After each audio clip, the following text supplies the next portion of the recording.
stop me now, they won't stop me now, they won't stop me, no. They won't stop me now, they won't stop me now, they won't stop me, no.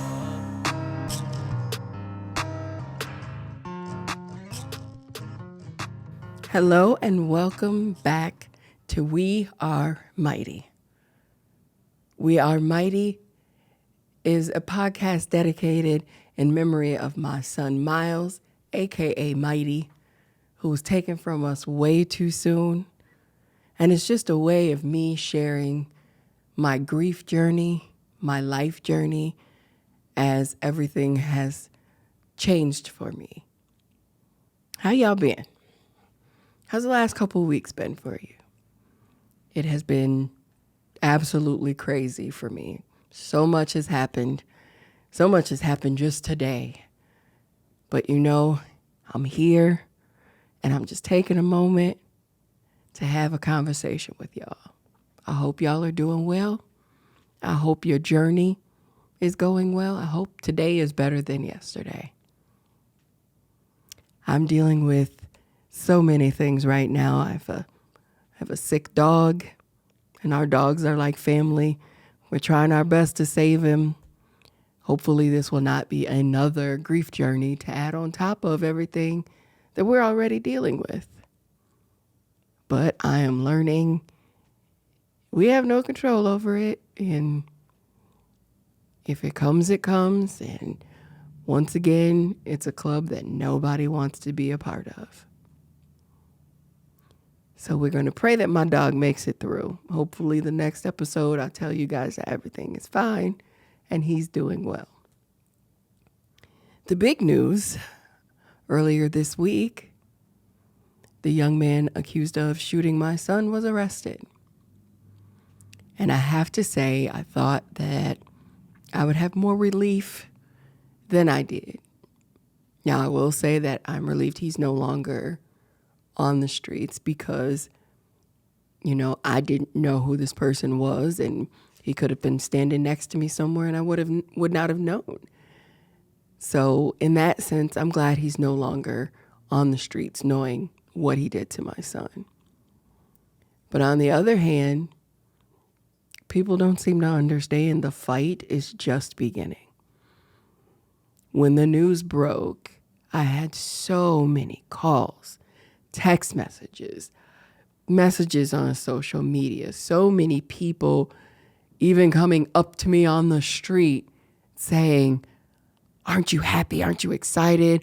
I know you praising God. I know that you're just so happy that they finally got this guy." Again, I was relieved, but I know the fight is just beginning. Him being arrested just means that they picked him up off the streets. There's still the court process, the trial process, or however this goes. And I'm going to have to relive the situation. I had to go to his arraignment and hear the details of what happened, of my son's last moments. So no, I can't say that I'm praising God per se, that this young man has been arrested. I also, believe it or not, feel for his family. You know, crime doesn't just affect the victim of the crime and the family of the victim of the crime. It also affects the family of the person who committed the crime. Now, there are some families who stand by the person no matter what they did, and I guess that's a family thing. You know, we stick together. But I don't wish any family to lose a family member by any means. Now, I will say for them, at least they can visit him. I have to visit the cemetery.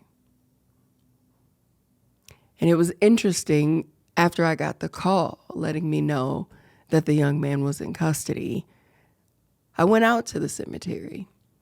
And I go out periodically and clean my son's grave marker. And, you know, I know how my son was, and he always kept things neat and tidy. And so I go out and, you know, if there's flowers or anything there, I make sure those things are neat and tidy. I actually wipe down his grave marker and, make sure it looks good. And so I did that. And as I'm cleaning, I'm letting my son know, hey, they got the guy that did this to you. I know this isn't the end, but at least he's no longer on the street. Now, at a cemetery, there's how many people? Thousands, I'm guessing, buried. And I'm seeing cars come and go while I'm there, having my moment with my son as I see it. And I'm sitting on the ground. And a car pulls up. I didn't pay attention to it. But the next thing I knew, my son's two best friends were on each side of me with their arms wrapped around me. And for a minute, we just sat there and didn't say a word. We had just maybe 2 hours before found out about Miles Killer being arrested. And it was very emotional for us. Like I said, we weren't saying a word. A couple sniffs here and there, tears falling. And it was like a scene from a movie, to be honest. It was so weird. Things that you don't think would happen in real life. And those boys call me mama. So, it was just weird because they said, we didn't expect to see you here. I didn't expect to see anybody either. But that moment just, I guess, made us all think to go to the cemetery. And before it was over, I believe there was 5 young men there with me who all just decided after they found out to, I guess, pay respects or, as they said, chop it up with their boy. And I happened to be there. And so we sat and we talked for probably an hour.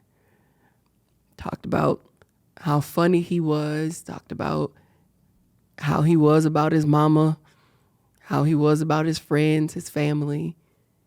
And it was weird because we're having this conversation at a cemetery.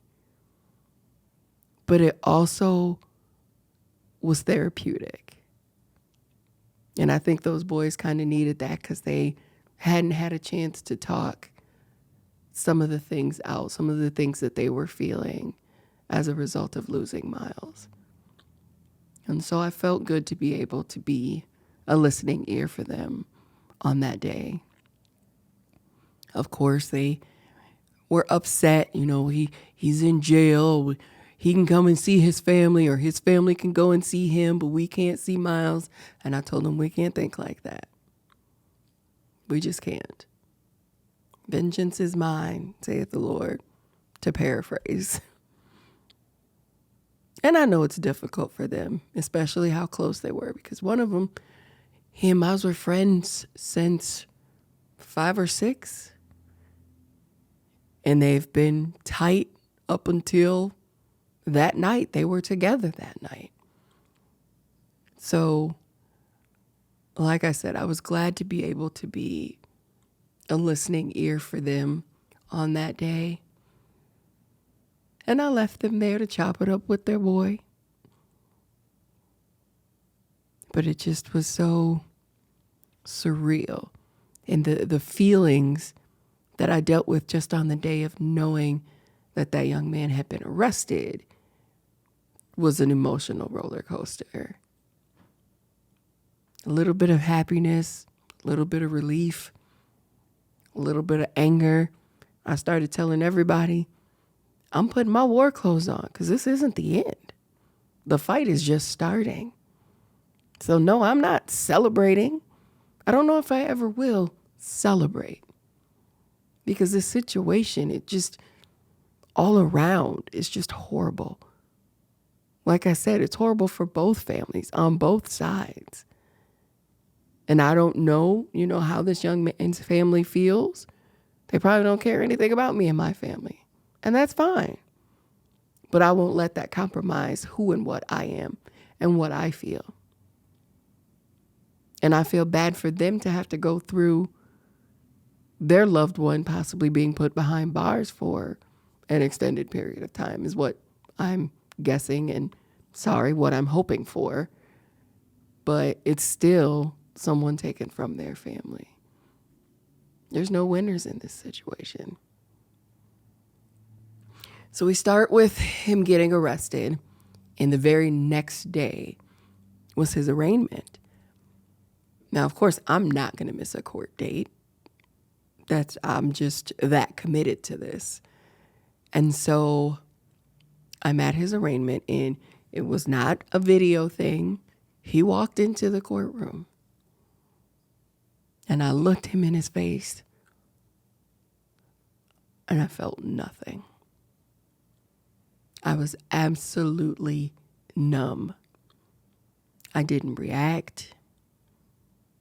I didn't bat an eye at him. The only thing that irritated me, the state's attorney pronounced my son's name wrong. But I didn't react to that.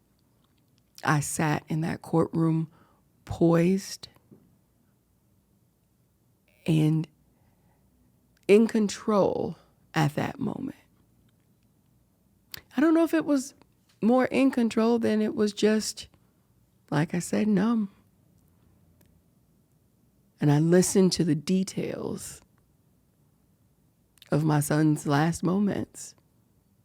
Things that were in videos. Things that witnesses said. The number of bullet casings that they found. 11, as a matter of fact.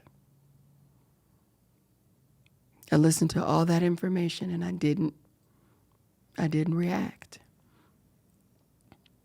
I didn't want to become emotional in that environment because his family was there as well. And so I sat and I listened as his attorney gave his argument as to why he felt he deserved bond and why he wasn't a danger to society, although it was clear and it had been established and reported that when he was arrested, he had a firearm on him. Now, of course, in my head, I'm screaming like, are you kidding me? How can you say that? But of course, he's a defense attorney. He has to do his job and defend his client. And so I kept calm through all of it. I literally sat in the courtroom for 3 hours to wait until they even got to our case. I was tired, physically, mentally, emotionally, but I wasn't leaving. Ultimately, the judge did not decide not to give him bond, thank goodness, and he's still detained at this time. But it didn't make me feel any better. I actually rushed out of the courtroom and had to go to an event at my church that night. So, as usual, keeping busy. I'm running around, picking up things to take to the church and going to get everything set up for this event. At the event and, participating and helping people like I always do. And I didn't get home until about 9 o'clock that night. And my husband's asking how I'm doing. I'm like, oh, I'm good. And I'm getting people who are messaging me and saying, how do you feel? How was it? I don't know how to describe a court hearing or an arraignment. I mean, when you say, oh, it was good. Like, it's not a party. It's not a dinner. We went to court. Nevertheless, my phone continued to go off. My phone has never gone off so much. Probably since the day my son was taken from me. And everybody wants to know, how are you? Are you okay? And I'm like, I'm fine. Are you sure? Yes, I'm sure. And then it clicked. And I said to my husband, I looked my son's killer in the face today. And my husband said, "You did. And I'm proud of you." And I don't know what it was. Maybe it was because I'm finally at home and I'm finally relaxing, and everything that had happened over the course of the day is finally actually coming into view, and I lost it. I was almost doubled over in tears, but my husband held me up. I felt like all of the emotions that I had held in throughout that time in court, listening to the details, listening to my son's last moments, listening to someone defending the person who took him from me, listening to the judge's reasoning for not giving him bond, and hearing all of this and realizing we are discussing the death of my son. The emotions just went crazy. And since then, it's just up and down. It's almost like reliving it. And I know over the course of going through court, trial, whatever we have to go through here, that's what it's going to be. Reliving it every time. I know they're going to try to make my son look bad. He's not here to defend himself. So we, his family, have to be there. I've never been through this before, so all of this is just new. I've never had any friends who've had to deal with it, never had any family to deal with it. So I am ill prepared for what's coming. I do have a support group of women, and some of them have told me, here's what to expect. Here's what they're going to try. They're going to pull out all the stops. But I don't know what that means. I don't know what they're going to try to throw at us.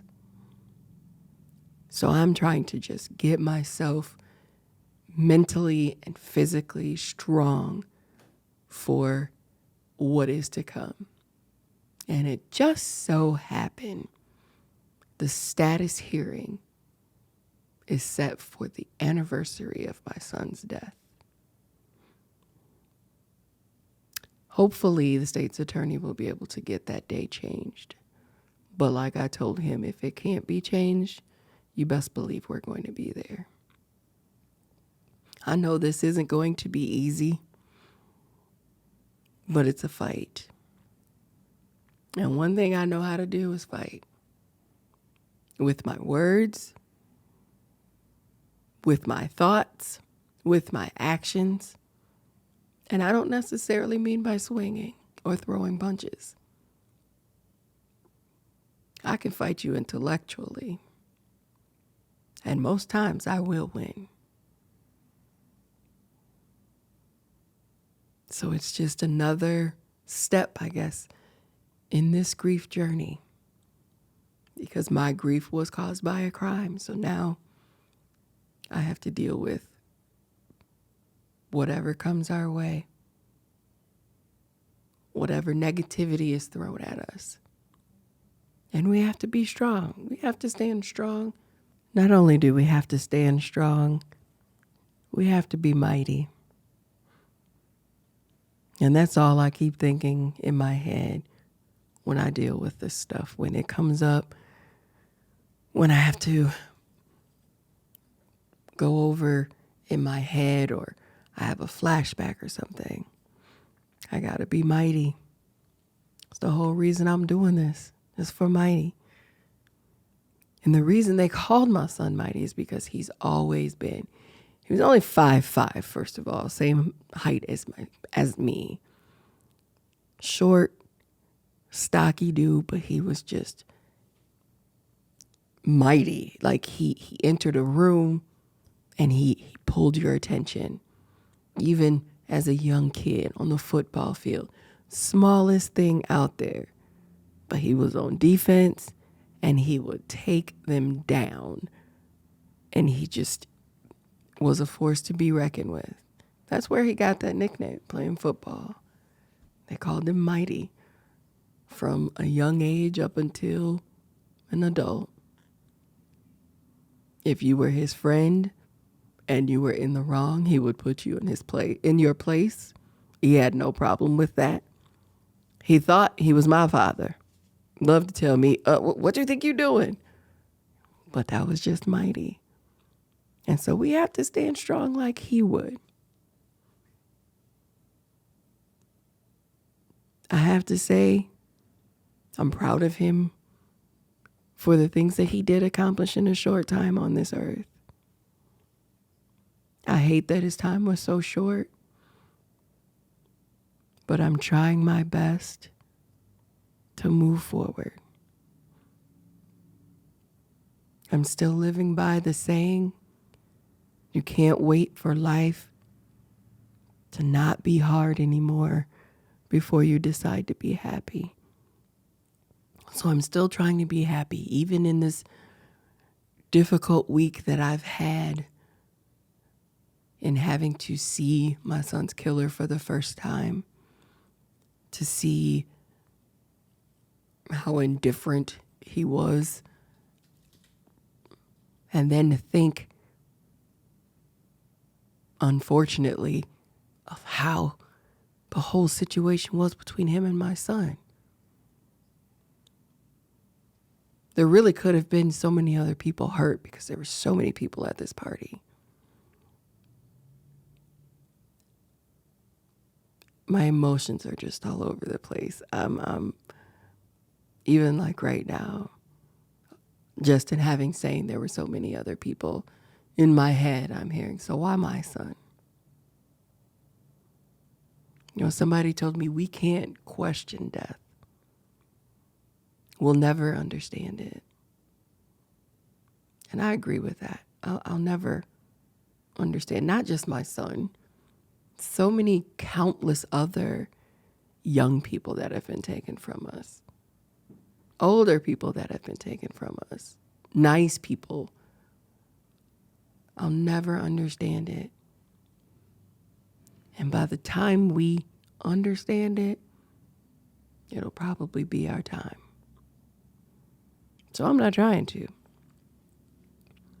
I'm trying to live with it. I'm trying to not let it take over my life, although I know right now a lot of my life is going to be dedicated to this court case and making sure that the person who did this to my son pays. But I still want to be able to live my life. Again, as I've said before, your grief may not be losing a loved one to violence. You may have lost someone due to natural causes. It still hurts. You may have lost someone from a car accident. It still hurts. And then we question things like someone else may have had a situation that was way worse than what our loved one was in, and they walked away. Or even rolled away in a wheelchair, but they're still here. That's the thing that I get upset over. Like, why is it that my son had to die? There's people who've been shot multiple times and made it. Why did my son have to die? That's a question that his brother had. And I can't answer that question for him.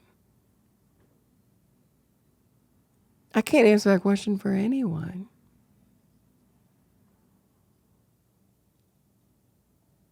I didn't want to focus so much of this episode on my son's death again, because we were moving past it. We were moving forward and getting into some other coping mechanisms. But with what happened this week, the flutter of emotions has come back.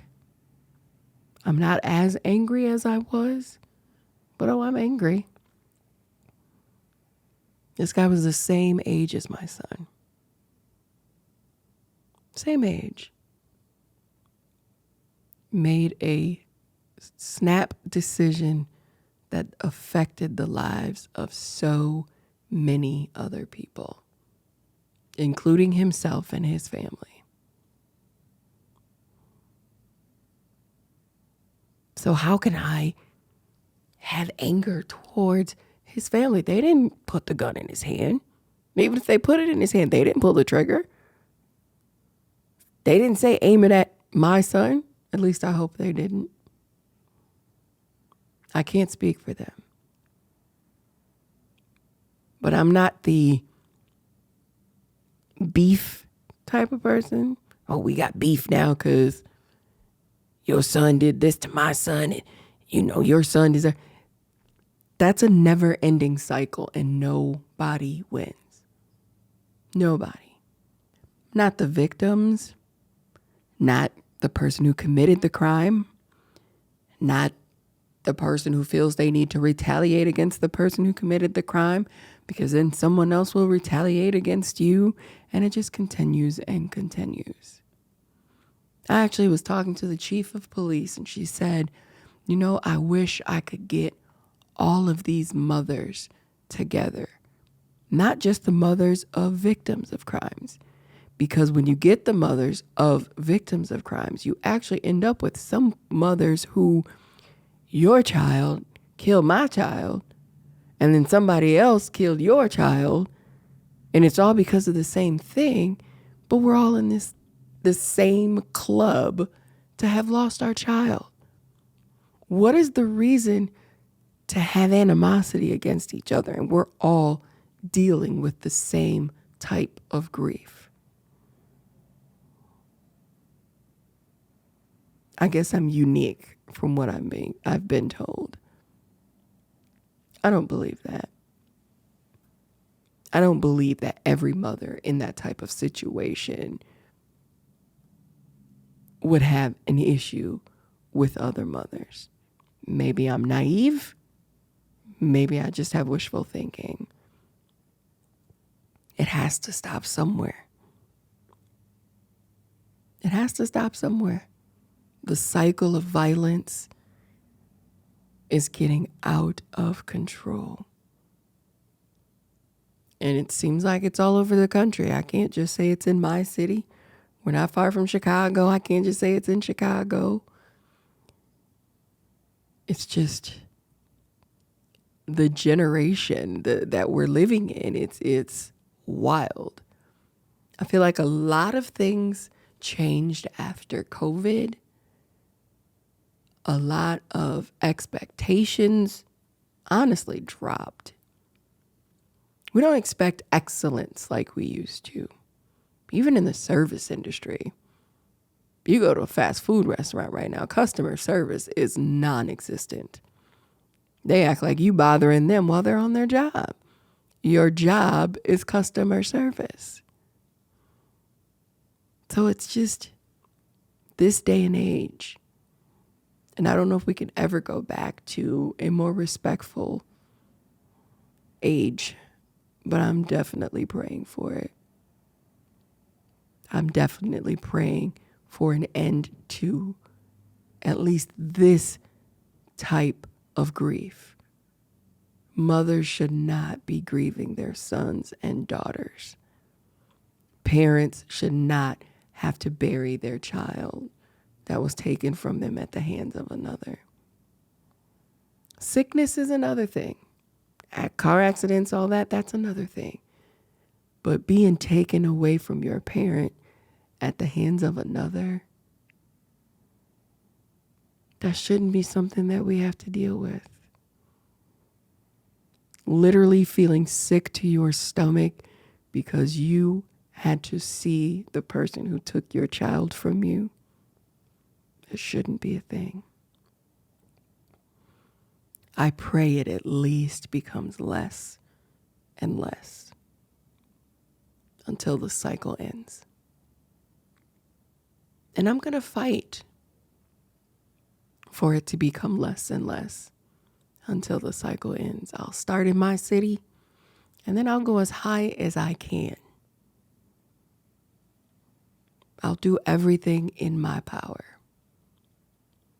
Simply because they took my mighty from me. Again, I feel that's my purpose. In everything that you do, in all you do,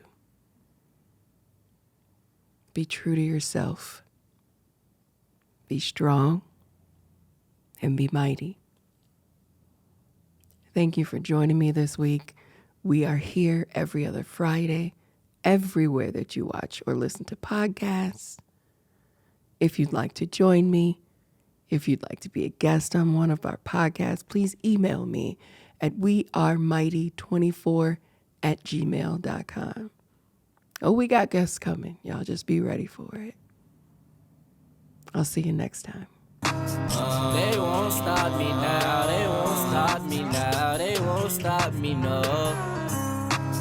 They won't stop me now, they won't stop me now, they won't stop me, no.